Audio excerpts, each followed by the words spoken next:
Hey, good afternoon. Eric Gerritson from MGM Werx here in Montgomery, Alabama, and I have with me right now Jeff Ruediger from Overmatch Incorporated. Overmatch is out of Dallas and Orlando and some other places that they do their work. And so I wanted to have Jeff come in so that we can talk about our PME, Professional Military Education Future Technology Showcase. That's going to be on the 21st of September at the Senior NCO Academy at Gunter. And I wanted to invite Jeff in so that he can talk about some of the technologies that he thinks could be beneficial in the classroom to help the PME instructor and the PME students and so forth in the Air Force. Plus, he's going to talk about some of the other things they're doing. So, Jeff, thanks for being here with me today. Appreciate you very much. Tell us about Overmatch a little bit.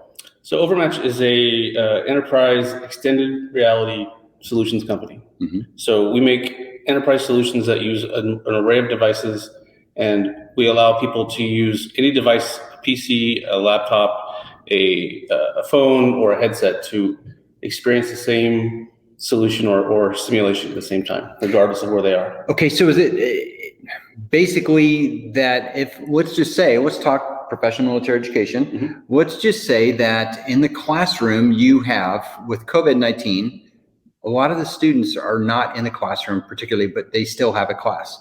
So are you saying with some of these technologies that if we have a student that is in Japan, but their class is meeting virtually from the Senior NCO Academy here in Montgomery, Alabama, could your technologies help that student feel like they're part of that class? Definitely. Yeah, in several ways, not just a Zoom-like interface. We go beyond what Zoom provides. The ability we can capture the classroom in Alabama, right? And then the person in Japan can, when they log in and they see the simulation themselves, they can actually put on a VR headset and actually be in that classroom because we've already captured it and be a participant. That the remote student would see virtual avatars walking around in the Alabama classroom. Or if you didn't have a VR headset, but you just had a phone, you could hold up your phone and in your space, in your room in Japan, you could see the classroom itself and you could see the avatars walking and you could participate that way. So they would be able to see, when you say the avatars, would they be able to see the other students that are it doesn't matter where those students are located? Correct. They'd be able to see it. Wow, that's amazing. That's a big deal, especially again with the COVID-19 issues that we're going through. So when you say capture a classroom, what does that mean? So we make a digital twin of the room. We take some sensors and we capture a 3D mesh of the room, and then we take some other sensors and we capture the texture of the room. That way, when you log in and you want to see a 3D representation, you now have a full digital twin of that space. Okay, so how long would it say? Let's say that the commandant at any one of the academies is very interested in this, but you're saying capture a room with different sensors and so forth. How hard is that for that to occur? Is that a simple process? It's a pretty simple process. Anybody can hold up an iPad, for example, and just kind of look around, and sort of like it's painting by numbers. You're just going to paint until you see the color gone, basically. It's very simple. Very simple Anybody process. Can do it. Right. So is it an expensive process to do, or is it something that as long as you have, if you do one classroom, could it fit many different needs? Could it be used multiple times at the same time? Correct, yes. It can. So, yep. Okay. So when you come to the Future Technology Showcase, we were just over at the Senior NCO Academy in the auditorium, and you were painting the auditorium. Okay. So that means that anybody who has the right technology with them will be able to feel like they're on the auditorium stage or at the auditorium stage while you're presenting. Correct. So that's amazing, right? That's so great. So how could, other than just we're separated, right? We're separated by thousands of miles of COVID. A student, how could this be used for technology in a PME classroom or just Air Force training in general? In Air Force training, any place where you have to work around other people and see their emotions and see their emotion and have a presence next to them, this technology can be used for that kind of training. Any place where you need to say, oh, I have to travel to be there and actually do that. This technology fixes that. So you don't have to travel. You can capture the place and the place can come to you. Wow. So, okay. So you had mentioned Zoom, and like right now we're using StreamYard. So there's different platforms, Microsoft Teams and such. That's really one-dimensional in nature. Yep. So you're talking three-dimensional in nature, is that correct? Correct. And also, it's even more 3D than in the fact that if you're in the classroom itself and you want to see the virtual avatars from remote from Japan, you can hold up a phone, you can put on a VR headset, you can put on an AR headset and see the exact, so you can see all those remote students walking around your real space. So wow. At the same time, you could log into my house and we could play darts together if you wanted to. Wow. So. Okay, so it's got so many different uses for the PME classroom. What about other Air Force training? Could it be used outside? Yeah, it can definitely be used outside. Capturing the outside world is a bit more difficult than the inside, but it's definitely doable. The range of sensors that you have to use no longer become an iPad, and that becomes drones with some sensors on them that fly around and capture the space. I've done some work in the past that has captured like golf course holes and stuff like that. So it's definitely doable.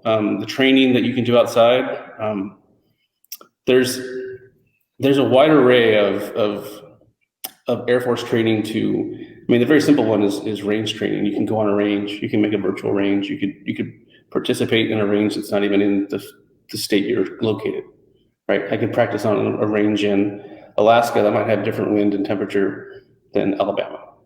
So you had mentioned when we were talking about this earlier that you can actually, with the right technologies, track where the eye movements are of the person who is using the system to determine whether they're even operating that weapon properly. Correct. Yes. Most of the headsets that we use have eye trackers, and if we don't, we add eye trackers to the system. And so with eye tracking, and you know where their eyes are going to converge. With that, then you can know where they're looking, what they're doing, and at all times, and then as you go through the simulation, it's being recorded, right? So I can play you back an instant replay of where you looked, and you can actually teach. You were looking here, you should have been looking over there. All right, so one more question for you on that. So let's just say that we are teaching aircraft maintenance. So with your technology, you can walk around and capture that aircraft. And let's just say it's F-16, something very simple. You're walking around that aircraft. You have done all your pre-work. So it feels like when I put on my headset, I can walk around that aircraft. I can look at the bottom of that aircraft. I can look on top. I can check a panel or whatever it may be without me having to be there. That's correct. So it's got many, many different applications, and that's small ones. I had been speaking earlier about multi-domain operations or joint multi-domain operations, and the ability even to take things that are one-dimensional and be able to present it up on a stage in a three-dimensional format. So ideally, if you're in training and we're talking about multi-domain operations or joint operations, you can actually project a battlefield per se. And you can show the space, you can show perhaps underwater, you can show satellites and all that kind of stuff all at one time, which gives the student, the learner, a much better picture. What about retention? Do these kind of things help with retention and learning?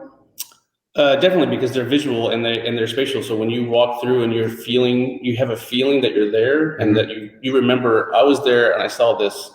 That's another way that you're going to retain versus just watching on the screen. Okay. Right. So what is it that you're going to be displaying when people come to the Future Technology Showcase? What is it you're going to show? So we're going to show a globe, a really big globe on stage. And we're going to show an array of satellites that are orbiting the Earth.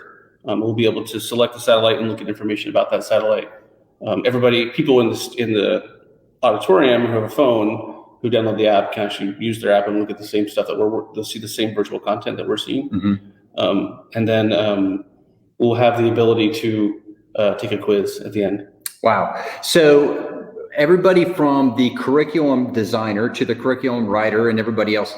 So could the curriculum designer and the writer incorporate these kind of things into PME training? Unlike right now, it's one-dimensional, it's paper, or it's in a classroom. The curriculum designer with this technology can actually incorporate that into a lesson and make it more interactive. Is that right? Definitely, yeah. And then we'll have the ability on site to interact with those designers and talk about what the requirements are of like what you need to teach. And you can design them on the fly if you want. We can design a lesson plan on the fly and a course, just an example lesson. That's what we want to try. Wow, amazing. Okay, so you can see by listening to Jeff, the smart guy in the room, that there's a lot that you can do with the technologies in which Jeff is talking about from Overmatch. And so it's important that you come to the PME Future Technology Showcase. Please come to that. Sit down with Jeff, sit down with this team, talk about the art of the possible and see the art of the possible. And when you see, it's going to be pretty exciting. And then from there, they can actually help you build requirements. If that's something you want, they can help you build requirements for the future when it comes to planning for bringing these kind of technologies in. Okay, with that, this is Eric Gerritson from MGM Werx. Thanks for watching Werx on the Web. This is Jeff Ruediger from Overmatch, and we appreciate you guys being with us today. Have a great day. Thanks, Jeff.